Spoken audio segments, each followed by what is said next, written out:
नमस्ते। तो आज के ब्लॉग में हम बात करेंगे एक बहुत ही इंपॉर्टेंट प्लैनेट कलयुग में जो है वो है दैत्य गुरु शुक्राचार्य यानी कि वीनस के बारे में कि वीनस को दैत्य गुरु क्यों कहा जाता है और क्यों वीनस कलयुग में सबसे इंपॉर्टेंट है। वीनस रिप्रेजेंट करता है, Venus is the ruler of second house in astrology which is taurus which is money. Venus rules the seventh house Libra, which is relationships. So money and relationships are two very important things in life, not only in Kalyug but in general. But खास करके कलयुग में पैसा तो बहुत ही important है और relationship संभालना उससे भी मुश्किल।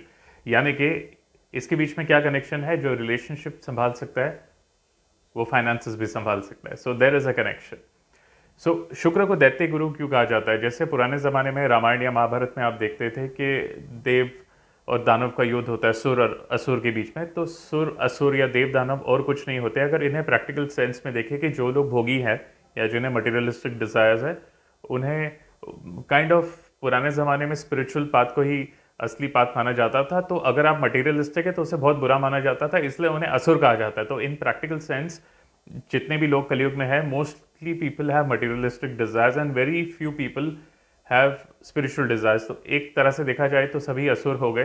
And we all have materialistic desire and there is nothing wrong with it. क्या साइंस है कि आपका वीनस बहुत अच्छा है और क्या लक्षण है कि आपका वीनस बहुत खराब है? तो पॉइंट नंबर 1, अगर आपका वीनस खराब है तो usually people with bad Venus are not well groomed. You will see men specially with bad Venus, कि उनके बाल दाढ़ी या उनके कपड़े ठीक से नहीं होंगे। There is nothing wrong in having a beard as a male, but you can have a nicely trimmed beard like Virat Kohli. And people with bad Venus are very bad with relationships in general. They have a very argumentative mentality, चाहे वो men हो चाहे women हो।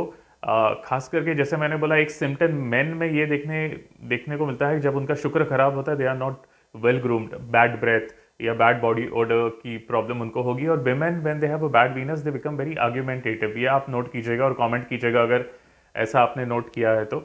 और and Venus basically represents, it rules the zodiac sign of Libra, and Libra का sign होता है वो स्केल, वो बैलेंस। तो जिनका शुक्र अच्छा होता है वो काफ़ी वेल बैलेंस्ड पीपल होते हैं in life in general. And people who you see are very extreme in life, चाहे इंटेलिजेंस के मामले में हो गए या बिहेवियर या नेचर के मामले में हो गए, उनका लिब्रा जोडियक साइन या शुक्र उनका काफ़ी खराब होता है हॉरोस्कोप में। And Venus also represents, as I said, the seventh house. Seventh house is, by the way, the house of business as well, not just marriage and partnerships, but business partnerships as well. And अगर usually people with bad seventh house, उनको ना सिर्फ personal relationships में problem आती है, but they have problems in professional relationships as well. So now you know why Venus is very important in today's world, because you cannot do without relationships तो खैर पहले भी उससे काम नहीं चलता था if you are very bad in handling the relationship, but financial thing is very important nowadays. Earlier it was okay, but now people are more materialistic and your status in society is measured by the amount of money you have, so that why money is important. And as far as the relationships are concerned, usually लोगों को ऐसा लगता है कि जो seventh house है Venus Libra का, वो कैसे मैरिज और बिजनेस का कैसे हो गया, because people don't realize marriage is ultimately a trade off. People जैसे यश चोपड़ा जी की फिल्मों में मैरिज को बहुत रोमांटिसाइज किया है, बट रियलिटी अगर आप गौर से देखोगे अल्टीमेटली मैरिज क्या होती है, तो ये दुनिया के अंत तक ये अटल सत्य रहने वाला है कि एक लड़का जब शादी करेगा, he always wants a good looking wife, and a woman when he decides to get married, she always wants a husband who is financially well settled. Even if she is earning well, she will still want a husband who is earning more than her. तो ये बहुत लोग इससे शायद agree ना करें और कुछ केसेस में ऐसा ना भी हो, बट 99% केसेस में ऐसा होता है।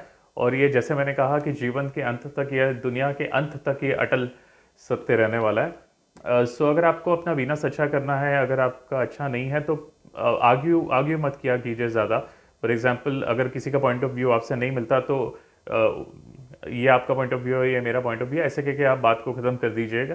Venus also represents your ability to जज पीपल एंड पार्टनरशिप्स। तो जो लोगों को रिलेशनशिप पे धोखा मिलता है, या फीमेल्स को खास करके अब्यूजिव पार्टनर्स मिलते हैं, या इवन मेल्स को ऐसे पार्टनर्स मिलते हैं जो उनके लिए सही नहीं है, means they have a very bad judgement of what kind of people who are good for them. So people with good Venus have a good sense about money, and business and market as such. तो ये थे मेरे कुछ pointers Venus पे, शुक्राचार्य पे। तो आपको ये ब्लॉग कैसा लगा आप हमें बताइए। अगर इस तरह के और ब्लॉग्स चाहिए तो do let me know as well. तब तक देखते रहिए, लाइक शेयर सब्सक्राइब, और अगले ब्लॉग में मिलेंगे एक और ग्रह के साथ। नमस्ते।